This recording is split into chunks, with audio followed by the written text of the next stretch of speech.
avec. C'est notre moment. Dites oui aux actualités dans votre journal TV. Tout pour transformer vos projets en réussite. Cette année, donnez vie à vos projets avec nous.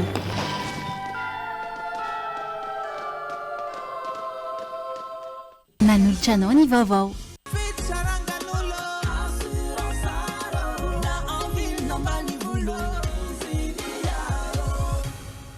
Assurance art, dimampolo taona ny ilanao. Manoltranao ny vaovao. Salama tompoko tonga soe tamin'ny Pegasus e. Zahay dia mamokatra kidoro vita avy amin'ny mosy. Tena mateza, voanja fiafy. Manoltranao ny vaovao.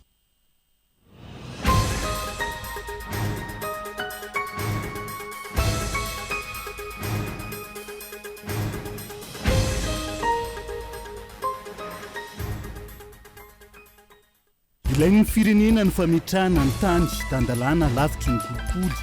Ilain'ny firenena ihany koa ny fiverenana amin'ny fitantanana mangarahara lavitry ny tsy maty manota ka na iza manao ny tsy mety tokony hiarany lalàna mifandraika amin'ny eloka nataony. Mitako fitantanana mangarahara ny fanatanterahana ny fanavaozana raha tiana ny anarina ny firenena ho ny mpandinika fiainam-pirenena. Manohitra ny fikasana mizara azy ho ao amin'ny fokotany sy ambomamoro sy ao amin'ny komuna ny ranona oatra ireo mponina ao amin'ny fokotany avarabohitra itosy amin'izao fotoana izao tsy ara-dalàna ny famindrana ka tsy azo ekena raha ny fanazavana. Apetraka ny satam-piasana ny karatra mena ho an'ireo manana fahasembanana ho ny teo anivon'ny ministeran'ny mponina nandritra amin'ny fankalazana ny andro iraisam-pirenena ho azy ireo tamin'ity androan'ity. Anvelany nampahafantaran'ny foloan'ny komisiona ny vondrona Eoropeanina tao Bruxelles androany andrafitra ny vondrona Eoropeanina hamatsiana ny Ukraine ao anatin'ny rotoana ny antsiprian'izay.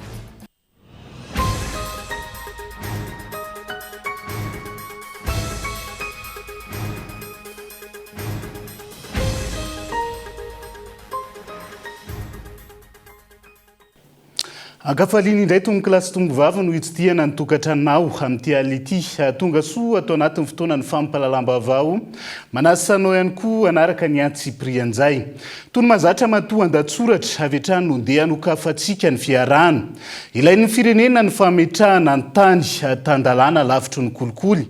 Ilain'ny firenena ihany koa ny fiverenana amin'ny fitantanana mangarahara lavitry ny tsy maty manota ka na iza manao ny tsy mety tokony hiarany lalàna mifandraika amin'ny eloka sy ny fahadisoana nataony.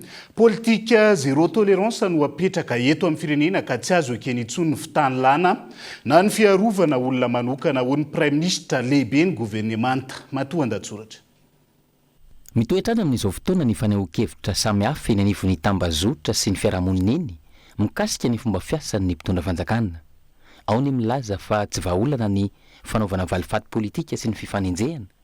Ny sasany manamafy fa tokony ampanjaka ny soatoavana malagasy hatrany sika ary misy ireo manamafy fa tsy tokony misy ho eo ambonin'ny lalàna na iza melohina araka ny lalàna avokoa izay rehetra manao ny tsy mety. Ny anafana ny ady hevitra taoriny ny filazana ministry ny fitsarana malagasy fa hosokafana ny dingana mizotra makany amin'ny didy fampisamborana iraisam-pirenena ahafana miroso amina raharaham-pitsarana ho an'ny andro rajoelina melohan'ny farany taona. Eo anatrehan'izany dia hita sy tsapa fa afaka maneho ny heviny avokoa ny rehetra amin'izao fotoana ny fanovana sy fanavaozana izao. Tsy tahaka ny teo aloha nandritra ny fitondrana volomboasary na izahana nampanginina tamin'ny fomba rehetra izay ny tsikera sy nitondra hevitra hafa ankoatra ny hevitry ny mpitondra sy izay mpiara-miasa aminy. Amin'izao fotoana ireo nampangina ny vahoaka tamin'izany fotoana indray no manamafy fa tsy tokony angina ny olo-pirenena rehetra rehefa misy tsy mety satria voalaza fa ny fahanginana ny fahavalo voalohany ho an'ny demokrasia. Fahavalon'ny demokrasia ihany koa nefa ny tsy fanaran-dalàna, ny kolikoly, ny faditsahana ny zo iteny sy aneho hevitra tahaka izay ny aina ny vahoaka malagasy tao anatin'ny taona maro. Eloka eto amin'ny tany sy ny firenena ary melohin'ny lalàna avokoa ireo voatanisa teo aloha ireo, indrindra ny kolikoly sy ny fanodinana volam-panjakana. Raha jerentsika ny any Frantsa, ny 1 Oktobra 2024 lasa teo nahiditra poja sazy miatra 5 taona hatranomaizina ny filoha frantsay teo aloha Nicolas Sarkozy. Ity farany no filoham-pirenena frantsay nahiditra ponja voalohany. Tsy ahivona fa voaheloka tamina raharaha fandraisana vola avy amina filoha libianina Muammar Kadhafi izy hoentina hanovana fampelezan-kevitra tamin'ny taona 7 azo atao araka izany ny manendika ny filoha teo aloha manoloana ireny karazana skandale samihafa niseho teto amin'ny firenena ireny. Ny mpitondra fanjakana amin'izao fotoana aza dia efa nanamafy ihany koa fa azo enjehana izy ireo raha misy ny tsy mety nataony na kolikoly na tsy fanaran-dalàna. Nazava iny ny tatitra nataon'ny Prime Ministre lehibe ny gouvernemanta raha nanoritsoritra ny asa nosahan'ny gouvernemanta tarihiny nandritra izay iray volana voalohany izay fa ny fiadidina ny fanavoazana ny Repoblikan'i Madagasikara dia tsy anaiky ny fisiny tsy matomanota.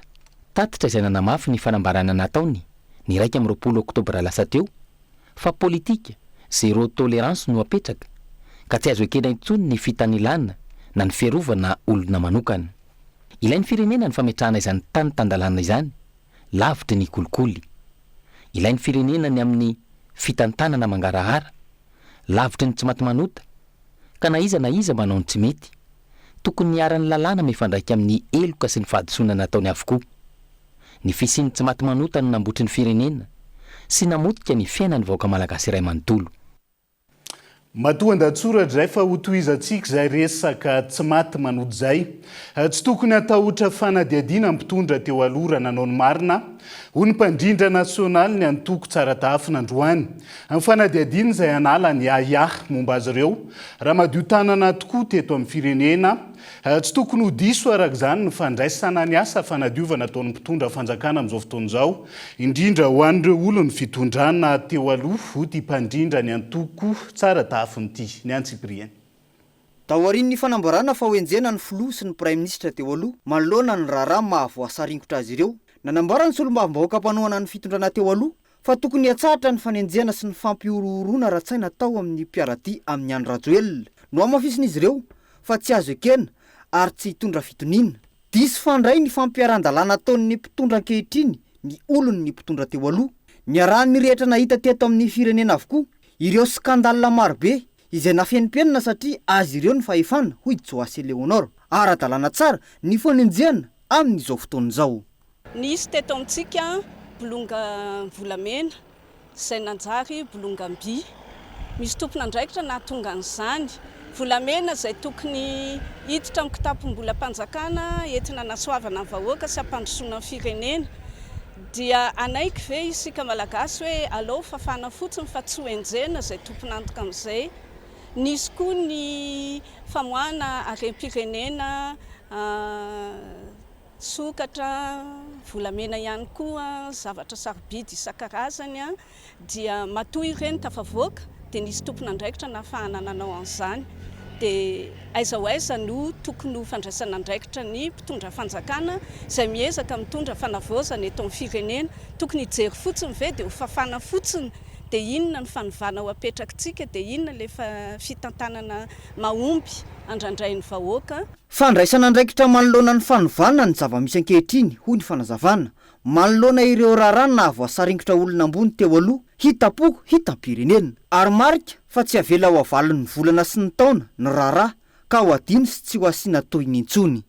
Nisy ireny resaka écran plat, nisy resaka maro e. Dia ireny zany tsy tokony andraisana andraikitra fa lazaina fa hoe valifaty sy fanenjehana ara-politika. Volam-bahoaka ane no resahana eto e.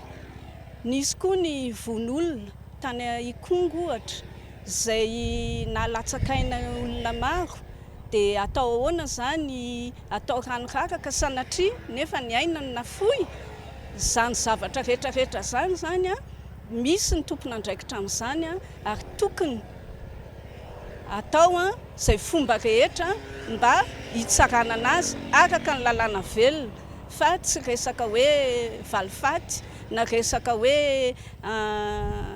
sanatria hoe avadika politika ny raharaha fa zavatra nisy hiaraha mahalala zany zavatra rehetrarehetra. Tsy valifaty politika araka ny fiheveran'ny mpomba ny fitondrana teo aloha ny zava-misy ankehitriny fa fampiarana ny lalàna ho an'izay manao ny fahadisoana sy aiahiana. Tsy mitovy amin'ny nataon'ny mpitondra teo aloha ny zavatra ataon'ny mpitondra amin'izao hoy ny fanazavana. Mitaky fitantanana mangarara ny fanatanterahana ny fanavozana raha tiana ny anarina ny firenena amin'izao fotoana izao ho ny mpandinika fiainan'ny pirenena. Tokony hametraka tondrotra mazava ihany koa mpitondra fanjakana hitantanana ny fanavozana sy ny fanovana no takin'ny vahoaka teny an-kianja. Rina fitiavana no mitatitra ny Antsiprian'izay. Iray volana sy tapany mahery zao no nijoro ny fiadidiany fanavozan'ny Repoblikan'i Madagasikara tarihin'ny kolonely Randrinirina Mikael miroso amin'ny fanavozana ny fitondram-panjakana amin'izao fotoana.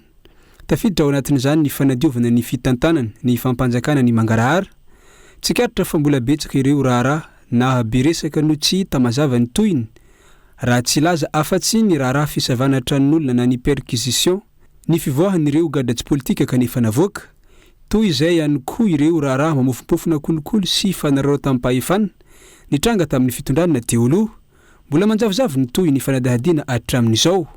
Mila omendanja ary tokony ampanjakana ny fitantanana mangarahara marina tsy mitanila raha tiana ny amaly ny fitakiany vahoaka sy ny fanavozana apetraky ny mpitondra hoy ny mpandinika ny fiainan'ny pirenena. Voalohany aloha fifatohana any amin'ilay refondation zany hoe ahoana no afahana manohana ny FFKM sy manomana ny fiarahamonina ho an'ny fanarenana marina.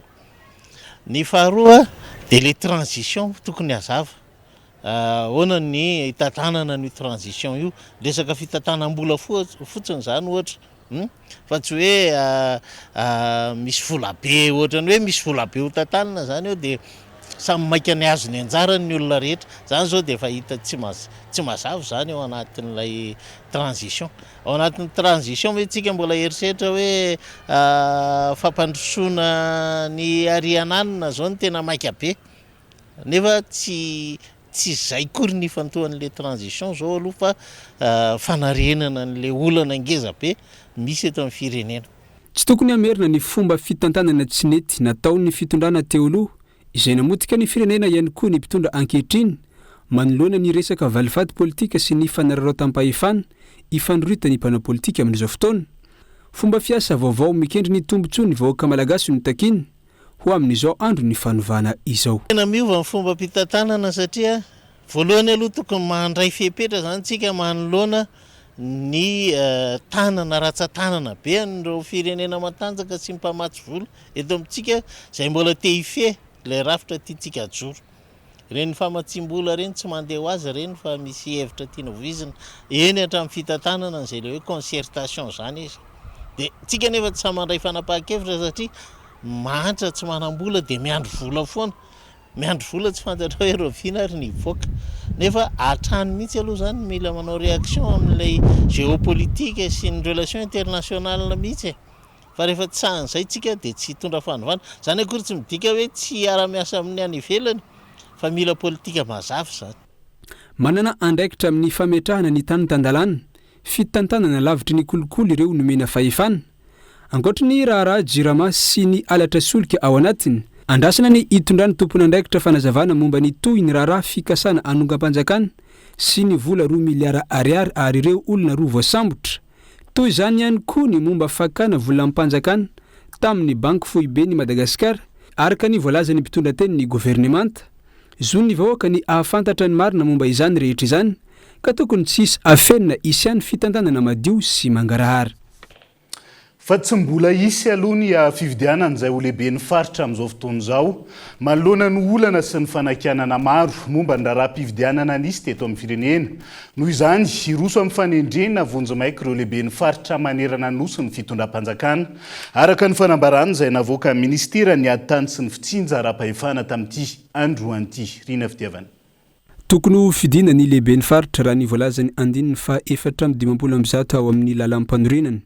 Manoloana ireo fitarainana sy fanakianana ary olana nitranga tamin'ny raharaham-pifidianana teto amin'ny firenena nefa nanapa-kevitra ny fitondram-panjakana fa tsy mbola irosoana aloha ny fifidianana izay ho lehiben'ny faritra amin'izao fotoana no ireo anton-javatra voalaza ireo.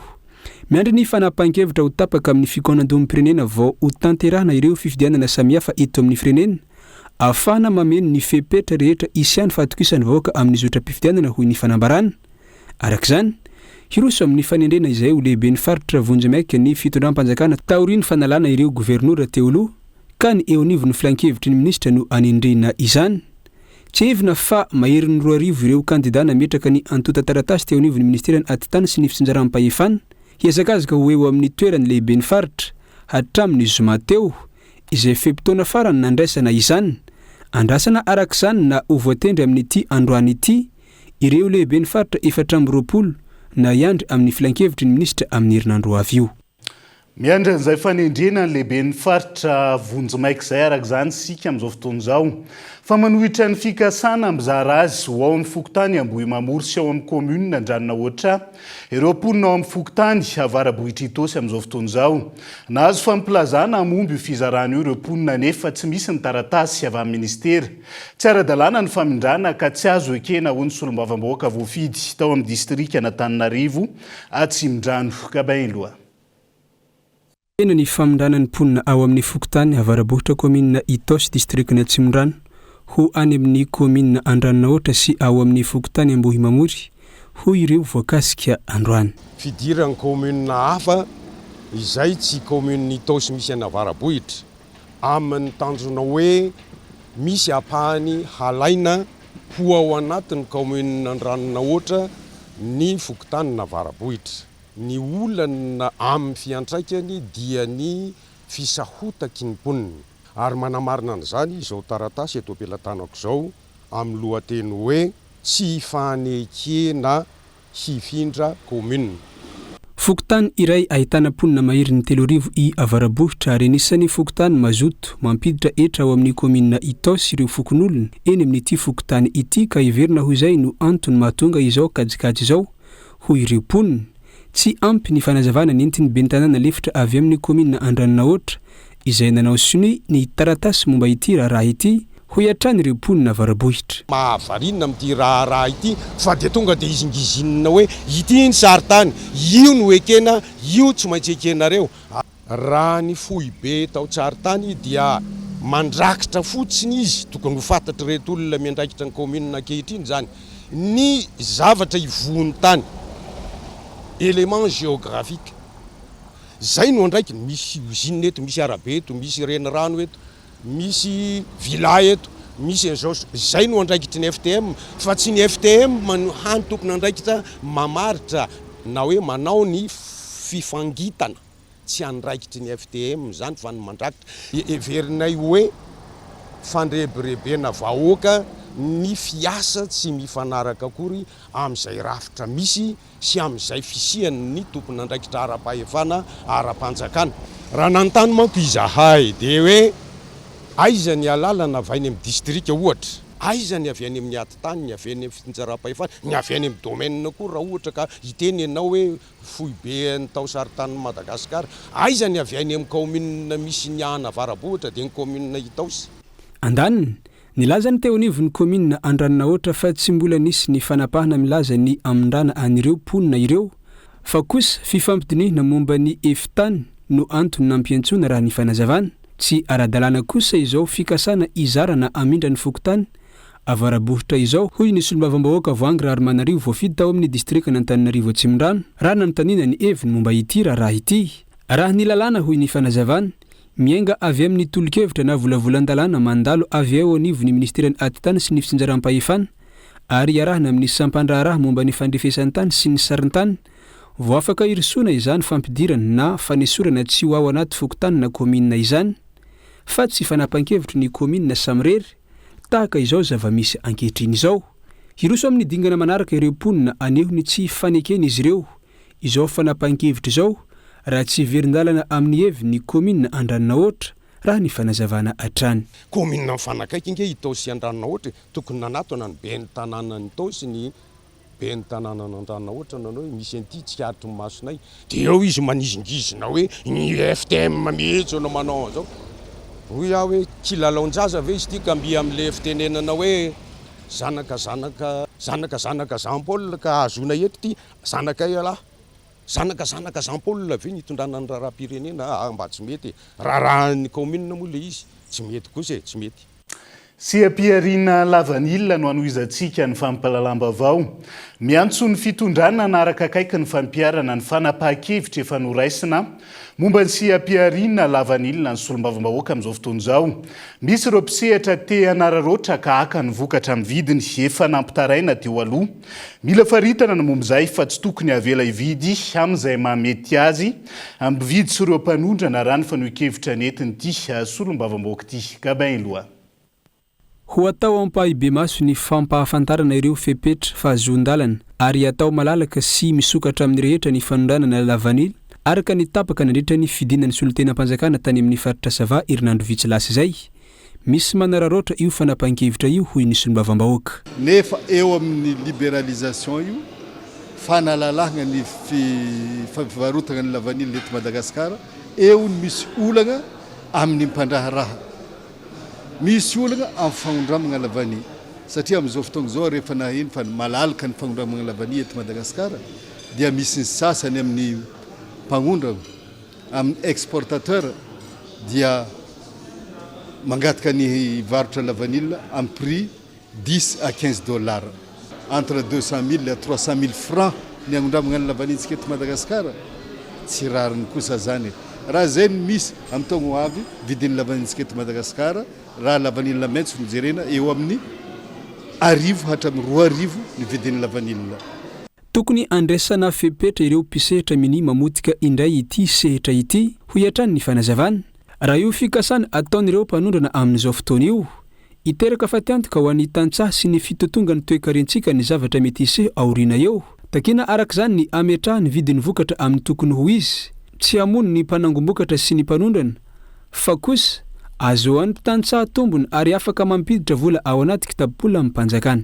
fa ny prix angatahinay tompoko dia eo amin'ny 50 na 80 dollars satria raha 50 à 60 dollars izy dia sady mahazo tombony ny mpagnondrana mahazo tombony ny mpikirakira mahazo tombony ny mpamboly zay ny tadiavinay satria raha vidigny amin'ny mpamboly any amin'ny 7 aligny ka hatramin'ny 10 aligny sy ray hetsy eo ny vidin'ny lavanila masaka any amin'ny mpamboly dia mahazo tombony ny mpamboly ary hita fa hahatsara ny fiainan'ny tantsaha zay fagnondramana lavanila raha ohatra ka miatra io prix plancher 50 à 60 dollars io raha ny fanazavana ity olomba fidy sady mpisehatra amin'ny fandraharana lavanila ity tsara avokoa ireo fanapahan-kevitra niraisy ny fitondram-panjakana ankehitriny amirenana amin'ny laona ny tanjaky ny lavanila malagasy eo amin'ny tsena iraisany pirenena sady antona ny fitsinjarana aradrariny sy tombotsoa ho an'ny mpisehatra rehetra ao anatin'ny famokarana mila entitra ny fanaraha-maso ireo mpanangom-bokatra sy mpanondrana izay efa zatra ny lalandririnina ka anararoatra ny tantsaha amin'ny vidiny izay efa nampitaraina nandritra ny taona maro ny fitondram-panjakana ankehitriny raha ny antson'ity solombavambahoaka ty hatrany iverenantsika vetivety ny vaovao mikasika an'izay fanindriana lehibe ny faritra izay mariky ny fijoroana eo amin'ny fandraisana andraikitra hitondrana trakefa sy fahaiza-manao amin'ny firotsahana ho lehibe ny faritra mila olom-baovao ny fitantanana ny firenena ho ireo mpanohana ny Ratelson Lala Yvon Majanga nitondra ny fanehoan-keviny Christian Andriamiery Kolomajanga no mitaritra ny antsiprian'izay Juge Ratelson Lala Yvon indray no candidat entina amintsika anisan'ireo namaly ny antson'ny fanjakana nandefa ny antota taratasy ho eo amin'ny toerany lehibe ny faritra Boeny ka milaza ny vina sy ny andraikitra efa nosahaniny teto an-tampon-tanàna ny Mahajanga sy ny manodidina eo amin'ny fitantanan-draharaha-mpanjakana efa nataony manoloana ny traikefa ananana ireo mpanohana azy sendranay tamin'ity androandroany ity io ny laninay voavinavinanay tena voavinavina angatantsika vahoaka io zy olona tsy arinidy politika ary tsy tagnatin'ny politika rangaha io tagnatin'ny fanjakana ny ilanay azy olom-baovao madio izy olom-bola madio tanagna sy nanao politika olo ilaina eto Majanga zany fa ny sasany maro io milatsaka eto voasoratra eto fa olo fa teo jiaby reo zany ka zany ilanay io Ratelson Lala Yvon io raha izahay manokana aloha eto Mahajanga dia tsy manana olona fa i Ratelson Lala Yvon ny olona fantatray fa mavita amin'izany fampandrosoana ny faritra zany ny tanora zay tsy zovina aminazy fa olona nitondra tanora io natao amin'ny baskety ary efa zatra mpifanerasera amin'ny tanora tsy overanjara angamba ny tanora ao anatin'izany izy de mbola olona madio ary tsy nilomano tao anatina toko politika olom-baovao raha ohatra ka fanovozana zao refondation raha hiara-iasa foana anao PC le président aleo samby olom-baovao ihany ny atao eo Iratelson Lala Yvon io olom-baovao io mbola madio io mitovy aminao président Mikael aleo samby olom-baovao satria tsika fa hanao vao foana tsika de aleo olom-baovao ny atao de tsy izy moa zany fa Iratelson Lala Yvon ny olom-baovao hitondra ny Timbajanga ty faritry Boeny satria izy efa be da be ny andraikitra efa nysahaniny tao amin'ny Sotema efa directeur ny Sotema efa ny directeur ny Siba efa be da be ny nandraikitra ny sahaniny tanatin'izay dia izy magistrat mpitsara eto Majunga ka izy olomanga ny Majunga surtout zahay tanora Majunga mila fanaovana mitovy amin'ny andraikitra nanovany président amizao hoe hanova ny fari-piainan'ny vahoaka ka izy tompoko no atenainay hanova ny fiainanay tanora eto Majunga surtout zay mandraharaha ifantohan'ny ankamaroan'ny mpanara-baovao eto Mahajanga ny fahafantarana ireo izay nandefa ny antota taratasy ho an'ny toerany lehibe ny faritra ka hafaliana ho an'ireo ekipa manohana ny Iratelson Lala Yvon ny nampahafantatra azy tao anatin'izao fakan-kevitra izao. Lafomba vao hafa teknika vaovao ao anatin'ny fanodinana vary amin'ny famokarana moderna ny vary evoka amin'izao fotoana izao mahasalama ary andrisihany indrindra ireo olona diabetika ny vary evoka raha ny fanadiadiana na izany aza mbola vitsy ny mahalala sy manjifa ny vary evoka mikasika ny vary evoka nandry tuve izay indray no entina aminao ao anatin'ny zanam-pandaharana hita sy re amin'ity androan'ity tsara soarvelo.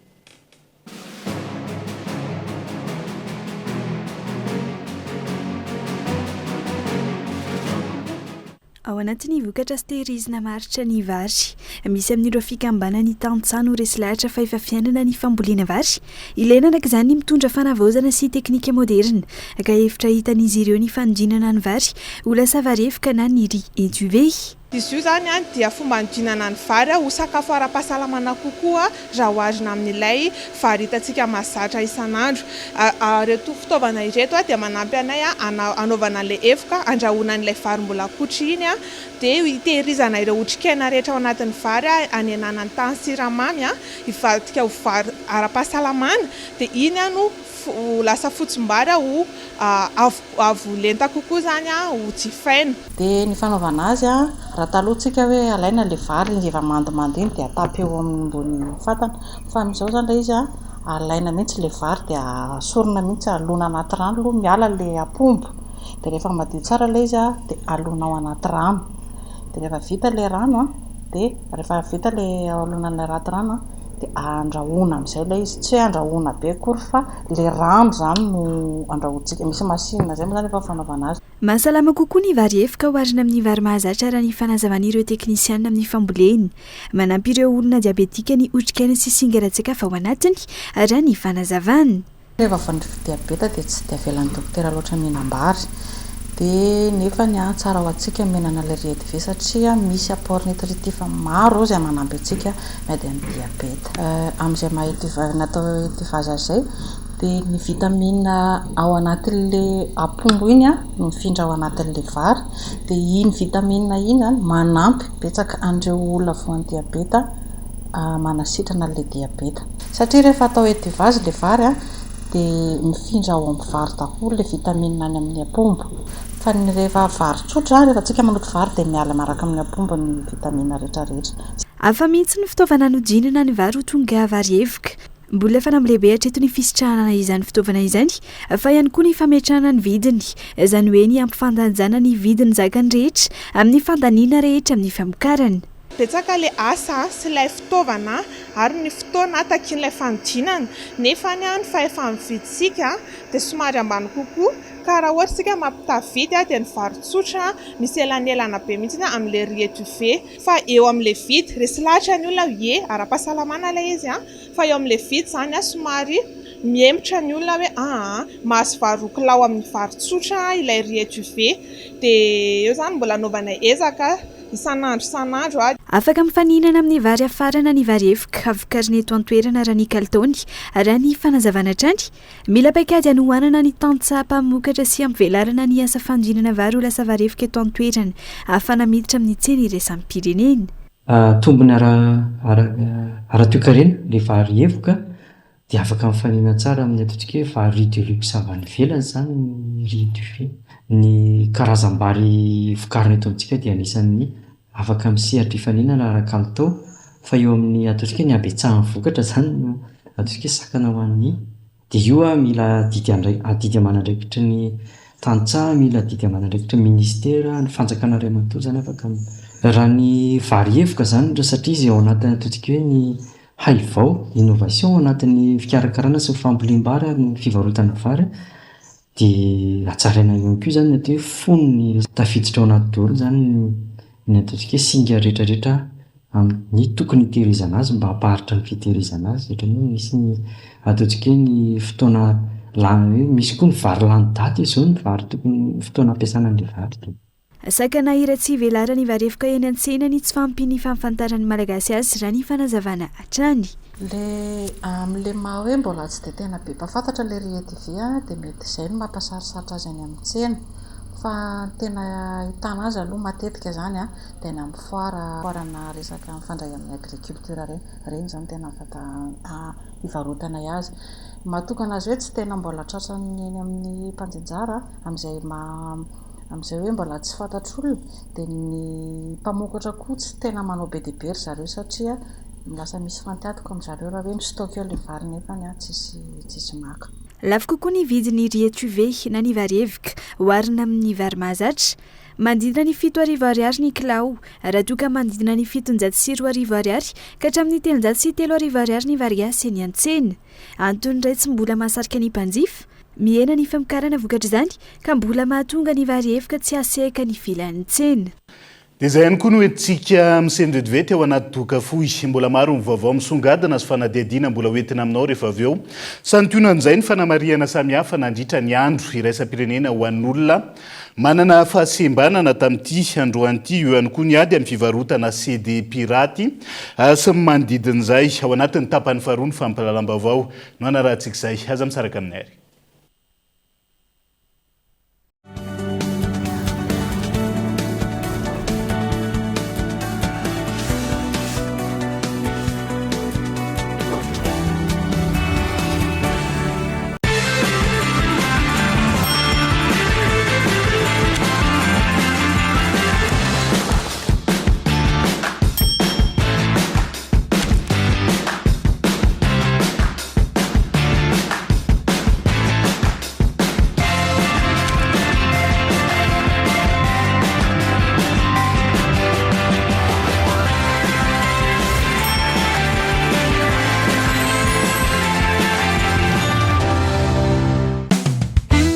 Robuste et de qualité, c'est BKT. Conçus pour résister à toutes les conditions, ils assurent performance, longévité et fiabilité sur vos terrains agricoles. Pour vos remorques, tracteurs, motoculteurs ou moissonneuses, faites le choix de la solidité signée BKT. Disponible dès maintenant chez Océan Trade au sein d'Agro-Industrie. Cette année, moi j'aurais aimé que papa et maman ils font vacances à Dubaï. Dubaï? Mais cette année, Cosmos il fait son gagnant. Et il va partager son lot avec mes pays en voyage pour 2 à Dubaï. Chez Cosmos, Noël sera grandiose cette année. Pour tout achat du 3 décembre 2025 au 18 janvier 2026, participez au Super Tombola sans lot, sans gagnant. Premier lot, des vacances pour 2, tout frais payé à Dubaï. Deuxième lot, TVTCL 85 pouces. Troisième lot, réfrigérateur side by side. Quatrième lot, salon complet. Cinquième lot, moto 5K. Sixième au 100e lot, 95 bons d'achat d'une valeur totale de 30 millions d'arias. Cosmos est trop génial. Maman, papa, on y va? Cosmos, votre partenaire de confiance. Salama tompoko, tonga soa tamin'ny Pegasus e. Zay dia mamokatra kidoro vita avy amin'ny mosy tena mateza voenja fiafy manitsy azon-damosina ary manampy amin'ny fitsaboana azy fonina azy safidianana tsy tia ny bibikely io a tsy mandray lelanafo azo andalorana azo atao conseil ho anakanapena mety boela gilet de sauvetage ary mbola misy tapis masolotsia amin'ny loko isan-karazany tsy mifidy toerana naizanaiza matapy soka mora diovina sady tsy matahotra rano nefa malefaka Pegasus koa dia mbola manana canapé sady fandriana ary isolant thermique ilay mampangatsiatsika ny atotrano amin'ny andro mafana sy mihazona ny hafanana amin'ny andro mangatsiaka dia tonga avaraliana fa misy refo izay tiana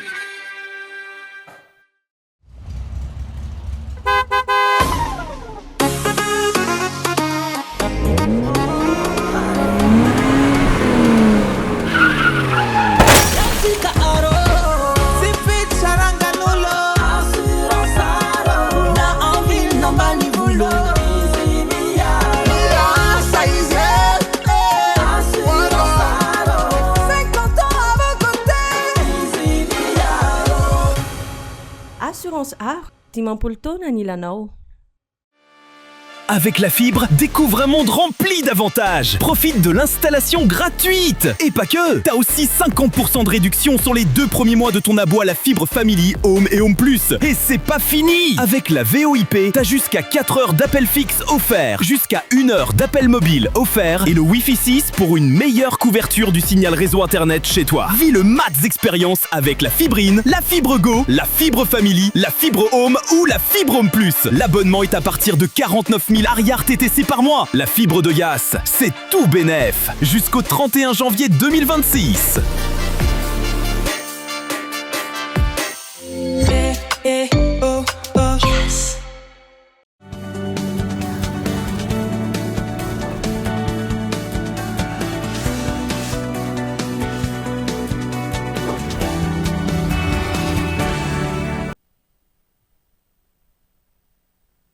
Mamerina ny araba hatrany tomboky lasy tombovavy tonga sondray ato anatin'ny tapany faharoa amin'ny fampalalam-bavao amin'ity ala ity. Apetraka ny sata ampiasana ny karatra mena ho an'ireo manana fahasembanana. Hoy teo anivo ny ministeran'ny mponina nandritra ny fankalazana ny andro iraisam-pirenena ho azy ireo androany. Niompana tamin'ny olana sedray ny manana fahasembanana indrindra rehefa mandray fiara fitateram-bahoaka araka izany ny nandritra ny fankalazana. Isan'ny lamina makapisehatra maro no iandraikitra ny momizay toy ny kooperativa sy ny polisy-pirenena ihany koa. Entsora Soarymalala. Nankalazaina androany fahatelo ny volana Desambra 2024 ny andro iraisam-pirenena ho an'ny olona manana fahasembanana. Anisany nahitana ny fankalazana teny Anosy izay nikarakarainy avy eo anivo ny ministeran'ny mponina niarahana tamin'ireo mpisehatra ao anatin'ny fitaterana, komunina Antananarivo renivohitra, polisy-pirenena. Hita fa misedra fahasahiranana ireo olona manana fahasembanana rehefa andray sy mandeha fiara fitateram-bahoaka ka niompana tamin'izay ny fifanankalozan-kevitra ho an'ny androany. Isy malona izany ny lamina ho apetraka izay ifandrimbianan'izy ireo ka ho apetraka ny sata ifanarahana ampiasana ny karatra mena. Sahirana ny fitaterana rehefa hoe misy olona manana fahasembanana eny amin'ny area, mila fotoana izy ireo na ny zokiola, mila fotoana vao tafiditra anaty bus, mila fotoana vao tafavoaka. Dia rehefa nijerena ny eto Antananarivo zany hita hoe rehefa betsaka ny bus elaela anaty area dia lasa mitarika fitohanana, misy fifandrindrana zany tokony napetraka. Dia anatin'izay fametrahana fandrindrana izay dia miaraka ny commune urbaine, ireo coopérativa, ny avao amin'ny polisy-pirenena sy ny polisin'ny commune, ireo rehetra izay voakasika amin'ny fandaminana ny fivezivezena amin'ny fitaterana iombonana izay iarahan'ny ministeran'ny mponina mazava ho azy miaraka zany tsika metraka sata ifanarahana hoe ampiasa an'ilay karatra mena. Io karatra mena io zany dia atao ifampahafantarana hoe rehefa mamoaka an'io ny mpamily na ny mpamily mpanampy na ilay olona manana fahasembanana dia mahafantatra zany zay ireo mpandrindra ny fifamoivoizana hoe misy olona sahirana amin'ny fivezivezena ao zay dia arindra ny zareo ireo automobile hafa, zany hoe mba tsy hiteraka fitohanana ilay izy ary mba tsy hiteraka fanilikiliana ihany koa ny fiarahamonina. Misy ny andraikitra tsy maintsy ho raisina ho an'ireo izay minima mandika ny lamina efa napetraka dia ny fanajana ny laza ny karatra mena izay ankinina fandrina manokana amin'ireo polisy. Anisan'ny olona manana fahasembanana iandriana va izy izay mahatsapa fahasahiranana rehefa mandray fiarahaiombonana, eo ihany koa ny fanirikiliana maro isan-karazany.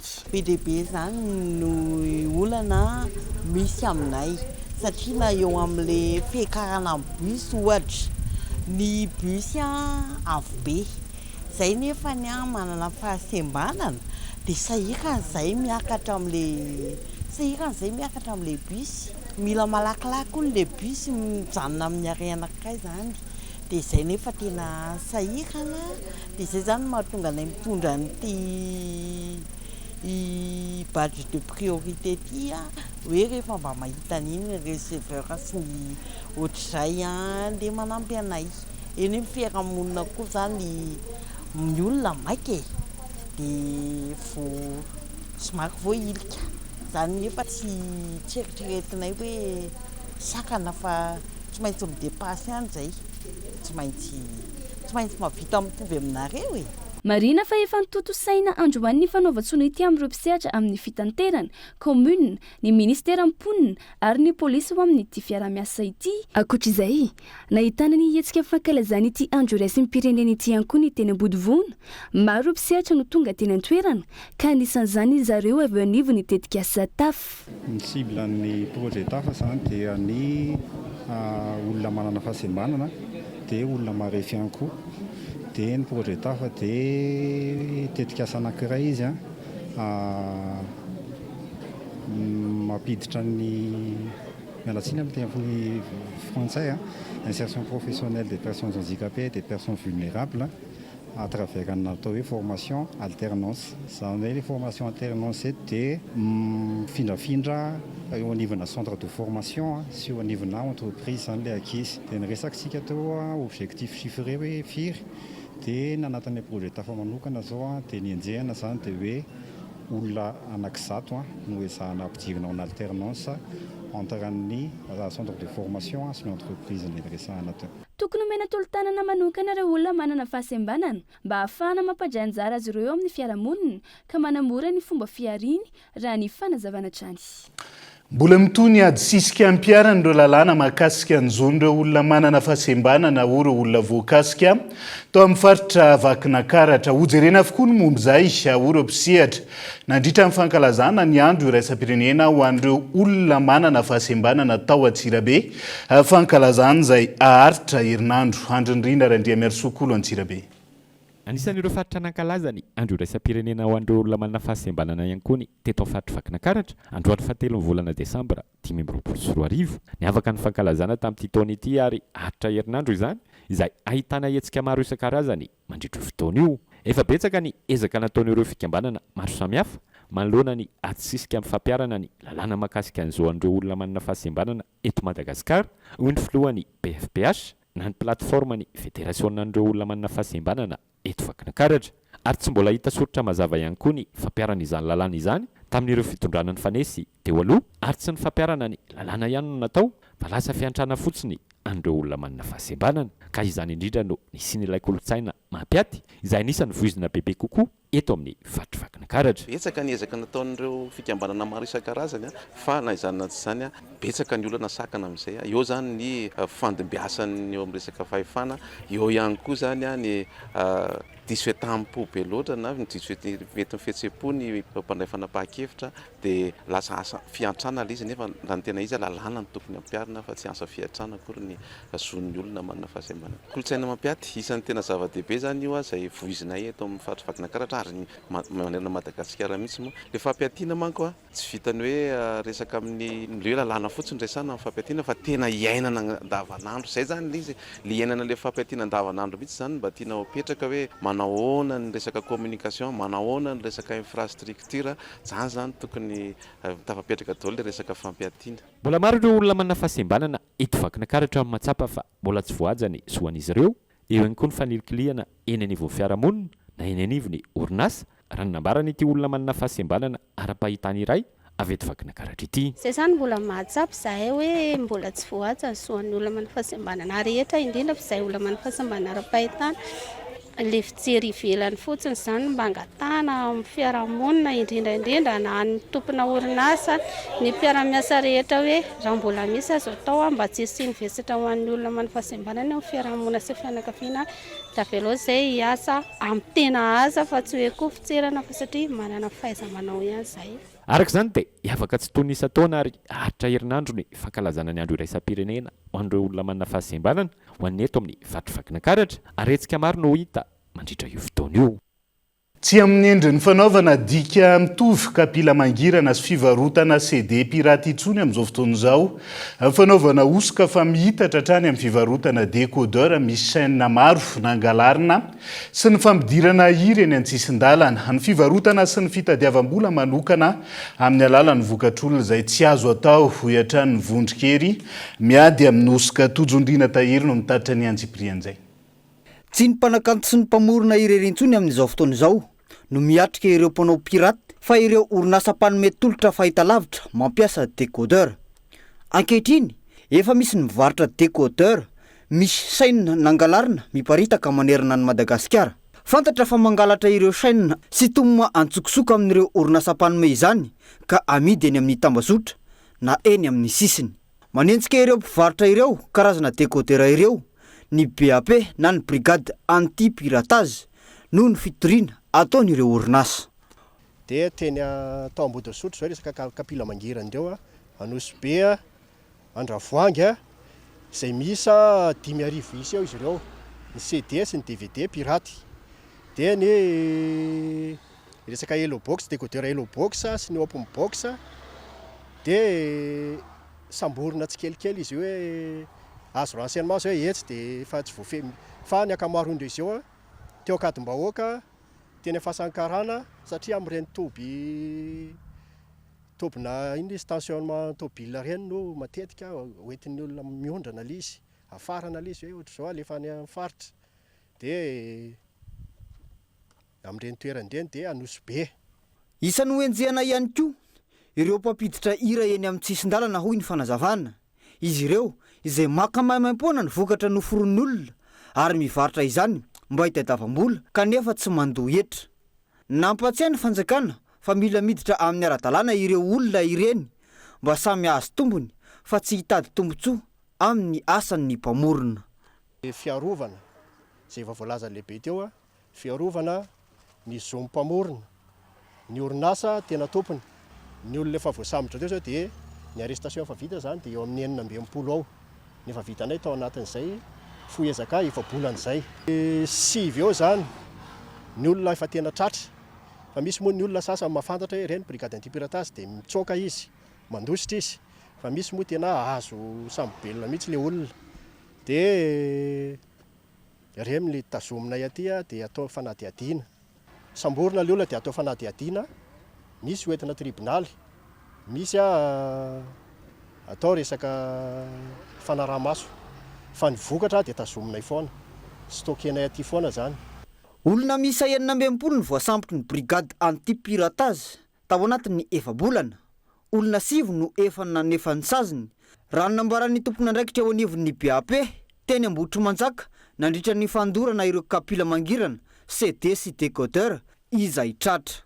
Mitohy hatrany ny faninjehana ireo mpanao osika sy mivarotra izany na ny piratage hoy ny fanazavan'ny BAP. Fandorana izay niarahana tamin'ny brigade anti-piratage sy ny ministeran'ny serasera ny OMDA ary ny solotena n'ireo mpanakanto.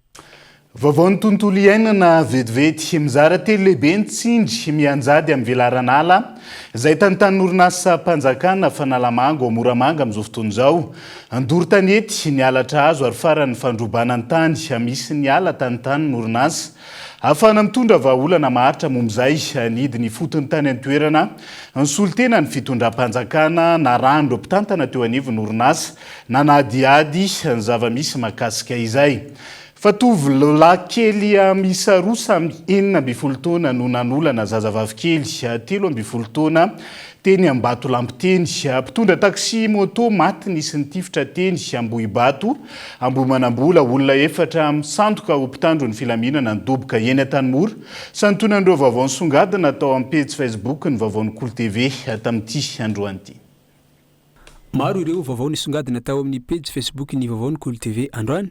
Tamin'ny 17 novambra 2024 nalefa ny mpanabe azo ody ny zazakely 10 taona fa tsy navita entimody tamin'ny valora sasany maraina. Efa nampandrenesina tamin'ny finday ny ray aman-drenin'io zaza nalefa nody io. Tsy nody tany an-trano anefa io zaza io fa nivily lalan-kafa izy sy ny namany. Nitady azy ny ray aman-dreniny, ny havany, ny fokon'olony sy ny zandary. Rehefa tsy tonga tany an-trano izy ny atoandro. Tao an-tranon'olona iray no nahitana azy tamin'ny valora alina tao anatiny efitra fatoriny tovolahy kely, roa lahy namany samy 40 taona. Raha zazavavy ambony fandrinana mitafy tatonony sy takokenatra fotsiny. Fantatra fa no viravirainy izy roa lahy ireto, ilay zazavavy kely, no tanana amponja vonjimaiky izy roa lahy, miandry ny fotoam-pitsarana azy. Raha zazavavy kely kosa, nalefa ny azo ny toby fanarinana. Ankoatr'izay, nirefitra indro ny basy teny Ambohibato Ambohimanambola ho Malialina, tokony tamin'ny valora latsaka. Nikropaka nivoaka ny manodidina, lehilahy iray efa nitsirara tamin'ny tany sy ny osin-drano no hitan'izy ireo. Mpitondra taxi moto avy aty andrenivohitra ity maty ity. Raha ny fanazavana, ary lasan'ireo olon-dratsy avokoa tamin'izany ny moto nentiny. 10 minitra taorian'ny tranga, vao nahazo antso ny zandary avy amin'ny poste avancé Ambohimanambola. Saingy misokatra hatrany ny fanadihadiana mikasika ity raharaha ity. Fantatra fa avy nisotry ity lehilahy lasibatra ity rehefa nantsoy ny fianakaviany. Fanaon'ireo olon-dratsy mpanendaka sy mpangalatra moto ny mody mandeha amin'ny toerana lavitra sy mangina ahafahany manao ny asa ratsiny. Mila malina hatrany arak'izany ireo mpitondra taxi moto mitondra fa indrindra amin'ny andro alina sy manorana. Ankoatr'ireo, voasambotra ny polisy misahana ny eloka bevavana ny brigade criminelle anosy ny tambajotra ny mpisandoka ho mpitandro ny filaminana. Toy izao ny fomba fanaony ireto mpisandoka andraikitra ireto. Manatitra taratasy fiantsoana sandoka amin'olona izay efa fantatra mialoha izy ireo. Vantany vao mahazo ilay taratasy sandoka ho fiantsoana ilay lasibatra dia misy olona iray hafa milaza fa mahafantatra manampahefana ka afaka mandamina ny raharaha ary mitako vola be ho takalon'izany. Olona roa samy hafa no mametraka fitoriana tamin'ity raharaha ity teny amin'ny BC Anosy. Voasambotra nanomboka ny 12 ka hatramin'ny 17 novambra 2024 lasa teo ny olona 4 vehivavy iray izay samy nandray anjara tamin'ity raharaha maloto ity rehefa nataon'ny polisy ny vilam-pandrika. Taoriany fiakaran'izy ireo fampanaovana ny voalohany volana Desambra 2024 teo dia nidoboka amponja eny Antanimora avokoa izy 4 ireto. Farany, sokatra miisa 270 ambizato no sarona tao an-trano nateran-tany sinoa iray teny Ivato androany. Mbola nahitana sokatra efa maty ihany koa teny ivelany vavahady sy tanaty Fanarimpako tao amin'ity toerana ity. Sokatra hita no tarihiny alika sy sokatra hafa maty teny ivelany tamboho no nahatonga ny olona nampandre ny zandary tao Ankadindravola. Nandritra ny fisavana ny trano no nahitana ireo sokatra marobe ireo tao amin'ity efitrano nateran-tany vahiny iray ity. Ankoatr'ireo izay efa niparitaka tao ambadika ilay trano no tazomina atao andromaso eny amin'ny zandary ilay sinoa izay efa tratra ary nogazana ihany koa ireto sokatra ireto. Vaovao manodidina ny fitaterana anabakabaka vetivety mety ampiatony fanohana ny sehatra ny sidina anabakabaka eto Madagasikara ny banky iraisam-pirenena amin'izao fotoana izao.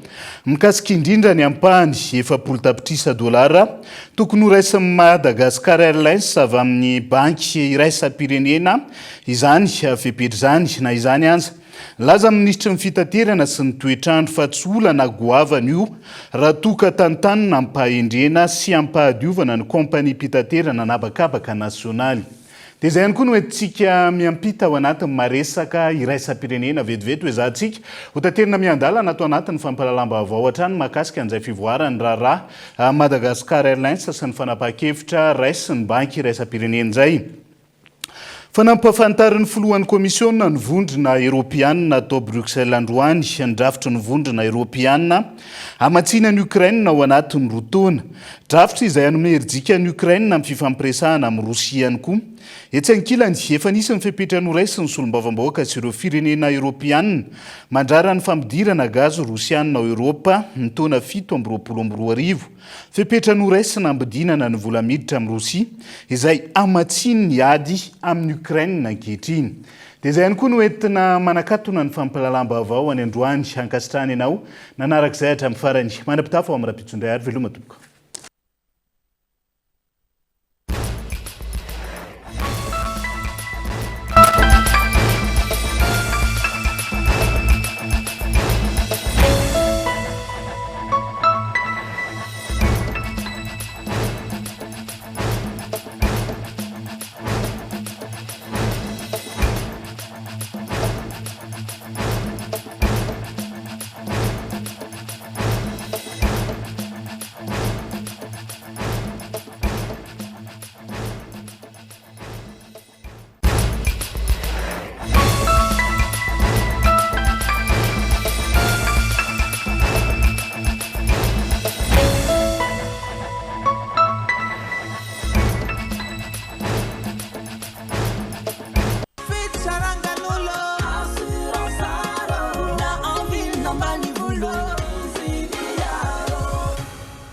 Assurance Art, Dimampolo taona ny ilanao. Ça a présenté Nivava. Tout pour transformer vos projets en réussite. Cette année, donnez vie à vos projets avec nous.